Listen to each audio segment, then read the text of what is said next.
Hello Maval, बातम्यांचा आवाज, मावळचा विश्वास. परमपूज्य डॉक्टर श्री नानासाहेब धर्माधिकारी यांच्या 18व्या स्मृतिदिनाचं औचित्य साधून डॉक्टर श्री नानासाहेब धर्माधिकारी प्रतिष्ठानच्या वतीने लोणावळा शहरातील तुंगारली धरण परिसरात 19 जुलै रोजी वृक्षारोपण मोहीम राबवण्यात आली. या मोहिमेअंतर्गत परिसरात 95 झाडे लावण्यात आली असून केवळ वृक्ष लागवड न करता ती झाडे पूर्णपणे जगवण्याचा आणि त्यांच्या संवर्धनाचा संकल्प प्रतिष्ठानच्या वतीने करण्यात आला आहे.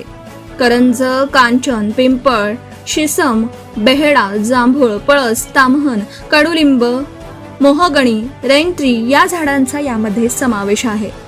ज्या समाजात आपण राहतो त्या समाजाचे आपण काही देणे लागतो या उदात्त हेतूने आणि प्रतिष्ठानच्या मार्गदर्शन आणि सूचनेप्रमाणे हे समाजोपयोगी उपक्रम राबवून गुरुमाऊलींना आदरांजली वाहिली जाते. या भावनेतून आयोजित केलेल्या या वृक्षारोपण मोहिमेत तुंगारली, डोंगरगाव, देवले, तळेगाव, कार्ला आणि आंबवणे या विविध बैठकींमधील 90 श्री सदस्य अत्यंत उत्साहाने सहभागी झाले होते. लोणावळा शहर हे जागतिक स्तरावर पर्यटनाचे एक निसर्गरम्य स्थळ म्हणून प्रसिद्ध आहे. येथील पर्यावरणाचा समतोल राखण्यासोबतच निसर्ग संपदा टिकवून ठेवण्यासाठी प्रतिष्ठानच्या वतीने ही विशेष मोहीम हाती घेण्यात आली. महत्त्वाची बाब म्हणजे प्रतिष्ठान केवळ वृक्ष लागवड करत नाही, तर ती झाडे मोठी होईपर्यंत ती जगवण्याची संपूर्ण जबाबदारी देखील घेतात. यापूर्वीही प्रतिष्ठानच्या वतीने या भागात वृक्ष लागवड करण्यात आली होती आणि योग्य देखभालीमुळे ती झाडे आज या परिसरात दिमाखात उभी आहेत.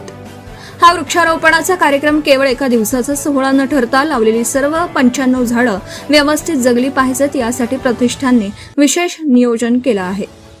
या झाडांना नियमित पाणी घालणं, त्यांचं प्राण्यांपासून रक्षण करणं आणि वेळोवेळी योग्य खतपाणी देणं ही सर्व जबाबदारी स्थानिक श्री सदस्यांनी सामूहिकपणे स्वीकारली आहे. आताच हॅलो मावळ YouTube चॅनलला सबस्क्राईब करा आणि आमच्या फेसबुक पेजला फॉलो करायला विसरू नका.